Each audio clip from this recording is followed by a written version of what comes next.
Hello friend, स्वागत है हमारे YouTube channel study fire GK में। आज हम देखेंगे इंग्लिश का एक पार्ट है जो बहुत ही महत्वपूर्ण है सभी लोगों के लिए, चाहे वो 1 क्लास से लेकर के और 12th तक के स्टूडेंट के लिए और फाइनली या बीएससी किसी भी क्लास का स्टूडेंट हो।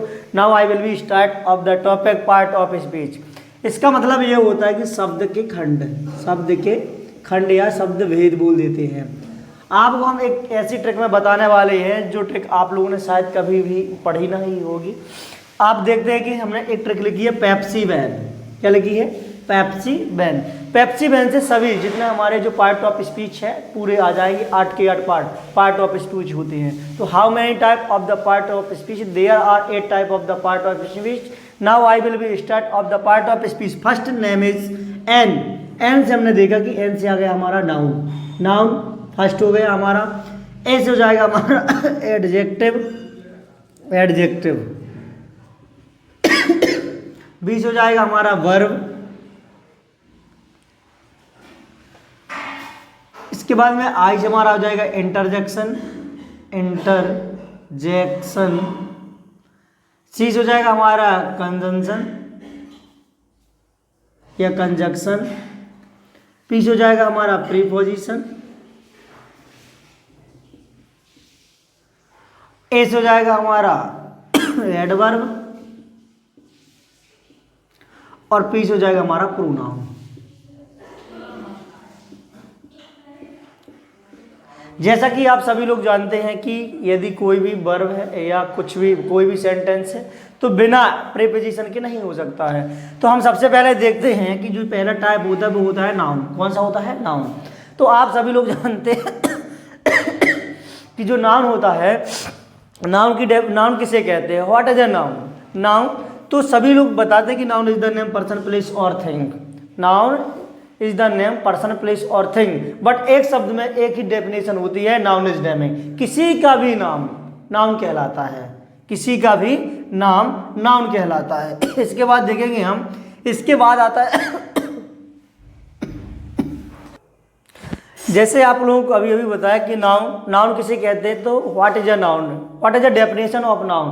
There are the also all the students say of the noun. Noun is a name only one word. मतलब कि सीधा बोल रहे हैं कि किसी भी जो चीज़ है हमें दिखाई दे रही है, जो फीलिंग्स में आती है, हमें सभी वो चीज़ें नाउन है। जैसे मान लीजिए यहाँ पर नाउन के लिए हम कह सकते हैं कि एग्जाम्पल में ले लीजिए टेबल, हम देख सकते हैं और छू सकते हैं। इसके बाद देखिए आप हम देख सकते हैं चेयर भी को हम टच कर सकते हैं। मार्कर, जो भी चीज़ें हमें ओनली जिनको हम देख सकते हैं उन्हें नाउन कहते हैं। Now that after that I will be see पढ़ेंगे। नेक्स्ट देखेंगे कि जो प्रोनाउन होता है। प्रोनाउन क्या है? What is a pronoun? तो आप सभी लोग जानते हैं कि ऐसे शब्द जो नाउन के स्थान पर प्रयोग किए जाते हैं उन्हें प्रोनाउन कहते हैं। लेकिन इंग्लिश में यदि बोलेंगे नहीं को कि प्रोनाउन कौन कौन से होते हैं, प्रोनाउन कौन कौन से होते हैं, तो आप लोगों को मालूम होना चाहिए कि ही, सी, इट। ही, सी और इट, आई, यू, दे, ये सभी हमारे लगभग ये प्रोनाउन कहलाते हैं। क्यों है कि a word which is used in place of noun that is called off the pronoun. कि ऐसे शब्द जो संज्ञा के स्थान में प्रयुक्त किए जाते हैं उन्हें प्रोनाउन कहते हैं। प्रोनाउन को हिंदी में बोलते हैं क्या? सर्वनाम। नाउन को चूंकि बोलते हैं क्या? संज्ञा। जिसे हम क्या कर सकते हैं? जो भी चीज इस प्रकृति में है और हमें दिखाई देती है, जिसको हम छू सकते हैं, वो सभी क्या है? नाउन कहलाएंगे। इसके बाद आपने देखा प्रोनाउन देख लिया। प्रोनाउन के बाद पढ़ते हैं अपन एडजेक्टिव। क्या देखते हैं? एडजेक्टिव। एडजेक्टिव को हिंदी में बोलते हैं विशेषण। क्या बोलते हैं? विशेषण। एडजेक्टिव को क्या बोलते हैं हिंदी में? विशेषण। एडजेक्टिव कौन से होते हैं? तो एडजेक्टिव का मतलब होता है विशेषण, किसी की विशेषता बताता है। जैसे विशेषता किसकी बताएगा? वो किसी के तो नाउन की बताएगा या प्रोनाउन की बताएगा। तो ऐसे शब्द जो संज्ञा या सर्वनाम की विशेषता बताते हैं उन्हें क्या बोलते हैं? विशेषण कहते हैं। जैसे मान लीजिए गुड, हमने बोला he is a good boy, he is a good boy. तो आप ये देखिए यहाँ पर जी बॉय क्या है? नाउन है। तो विशेषता किसकी बता रहा है? ये लड़के की। क्या है? लड़का कैसा है? बोले अच्छा है। तो अच्छा क्या हो जाएगा हमारा? क्या वो एडजेक्टिव कहलाएगा। क्या कहलाएगा? एडजेक्टिव। इसके बाद देखिए बेड भी हो सकता था यहाँ पर। जो भी हमारी चीज़ें जो नाउन और प्रोनाउन की विशेषता बताती हैं उन्हें हम क्या बोलते हैं? एडजेक्टिव। क्या बोलते हैं? एडजेक्टिव। इसके बाद देखिए आप एडजेक्टिव के बाद में आता है वर्ब। क्या आता है? वर्ब। वर्ब जो होती है वो कितने प्रकार की होती हैं तो आप लोग भी जानते हैं कि वर्ब के फॉर्म्स होते हैं। कौन कौन से होते हैं हम देखते हैं। सबसे पहले वर्ब जो होते हैं, वर्ब मीन्स होता है हिंदी में क्रिया। क्या बोलते हैं इसको? क्रिया। तो जो वर्ब होती हैं दुनिया की जितनी भी वर्ब होंगी उनके लास्ट में ना आएगा उन्हें हम बोलेंगे क्या? जैसे मान लीजिए बोलना, उठना, बैठना, नहाना, धोना, ये सभी क्या है? हमारी वर्ब्स कहलाएंगे। क्या कहलाएंगी? वर्ब। इसका करेक्ट प्रोनाउंसिएशन होता है वर्ब, बट पढ़ते हम क्या है? वर्ब। तो वर्ब जो होती है जो एक्शन का काम करती हैं, मतलब कि क्रिया का कार्य करती, किसी कार्य का होना या ना होना पाया जाता है, उसे हम क्या बोलते हैं? वर्ब बोलते हैं। इंग्लिश में इसकी डेफिनेशन रहती है a verb is a word, a verb is a word, a verb is a word so which show something done, मतलब जो किसी कार्य को करती हैं या करना या होना पाया जाता है उसे हम क्या बोलते हैं? वर्ब कहते हैं। क्या बोलते हैं? वर्ब। इसके बाद देखिए एडवर्ब। कौन कौन सी वर्ब हो सकती है? जैसे मान लीजिए गो। इसके बाद speak, now that I will be speak English, in this time I am teaching to you, मैं आपको वर्तमान में क्या कर रहा हूँ? अंग्रेजी में पढ़ा रहा हूँ। तो टीचिंग कर रहा हूँ, तो ये क्या है? एक वर्ब है। टीचिंग वर्ब है कि नहीं है? आपको ये देखना है कि जिसके लास्ट में क्या आया हिंदी वाक्य में? ना। जैसे उठना, बैठना, नहाना, धोना, जिसके लास्ट में भी ये क्या आए? वर्ब आए, ना आए तो सभी क्या है? वर्ब। इसके बाद देखिए आप एडवर्ब। एडवर्ब क्या होते हैं? जैसे मैंने बोला कि जो क्रिया की विशेषता बताते हैं। मैं कैसे क्रिया की विशेषता बताएंगे? जैसे मान लीजिए आप एडवर्ब जो होगा, एडवर्ब वो किसकी विशेषता बताएगा? क्रिया की। किसकी बताएगा? वर्ब की। और वर्ब की विशेषता कैसे बताएगा? जैसे मैंने बोला आई वॉक, मैं चलता हूँ स्लोली, मतलब कि मैं चलता तो हूँ लेकिन कैसा चलता हूँ? स्लोली, मतलब धीरे धीरे। तो ये किसकी विशेषता बता रहा है? वर्ब की। ये विशेषता किसकी बता रहा है? वर्ब की। ये क्या कहलाएगा? एडवर्ब। क्या कहलाएगा?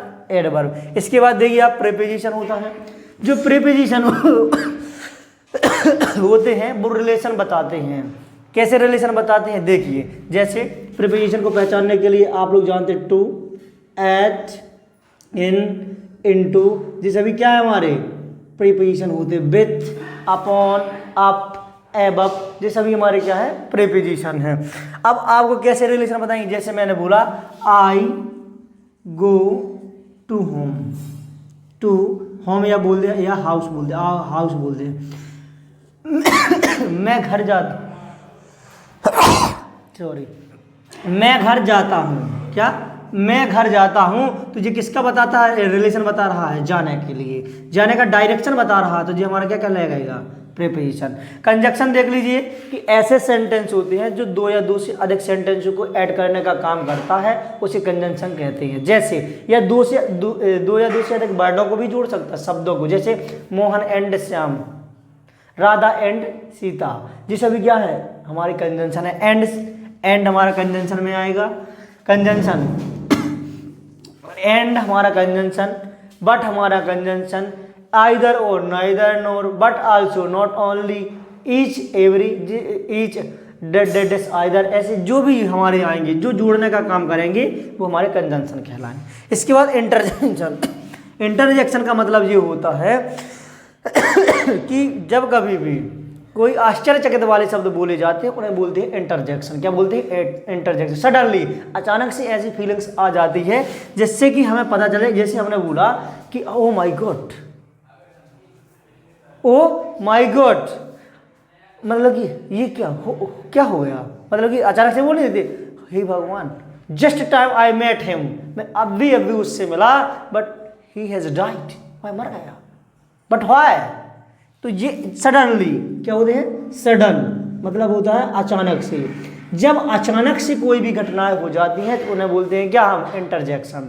अब आपको एक बात याद रखना है, इंटरजेक्शन में क्या होता है, कौन कौन से शब्द आते हैं। जैसे मान लीजिए अलास, हुज्जा, हुर्रा, ओह, ये सभी वर्ड जो होंगे हमारे वो क्या आएंगे, इंटरजेक्शन के अंतर्गत आते हैं। तो आपको हमने एक ट्रिक के माध्यम से बताया कि पार्ट ऑफ स्पीच क्या होते हैं। तो पार्ट ऑफ स्पीच को हमने अभी जस्ट एक बार रिवाइज करेंगे। शब्द के भेद बोलते हैं, क्या बोलते हैं, शब्द के भेद। हमने आपको एक ट्रिक बताई, पेप्सी वैन। क्या बताया, पेप्सी वैन। आपको सभी के मोहल्ले में गाड़ी आती है पेप्सी की, उसी को बोलते हैं पेप्सी वैन।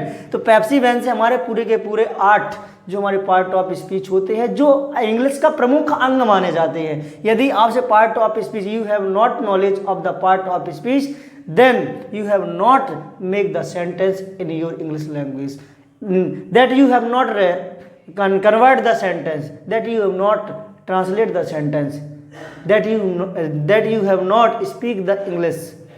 ओके, तो हमने देख लिया कि हमने पेप्सी वैन जो आपको बताया, पी से हमने आपको बताया था प्रीपोजिशन, ए से हमने बताया था एडजेक्टिव, पी से हो गया प्रोनाउन, सी से हो जाएगा कंजंक्शन, आई से हो जाएगा इंटरजेक्शन, बी से हो जाएगा वर्ब और ए से हो जाएगा हमारा एडवर्ब और एन से हो जाएगा नाउन। इस माध्यम से हम आपको ये बताना चाहते हैं कि आप सबसे पहले ज़्यादा से ज़्यादा इस चैनल को सब्सक्राइब करिए और अगले वीडियो में हम जो भी टॉपिक बचे हैं आगे देखेंगे। धन्यवाद।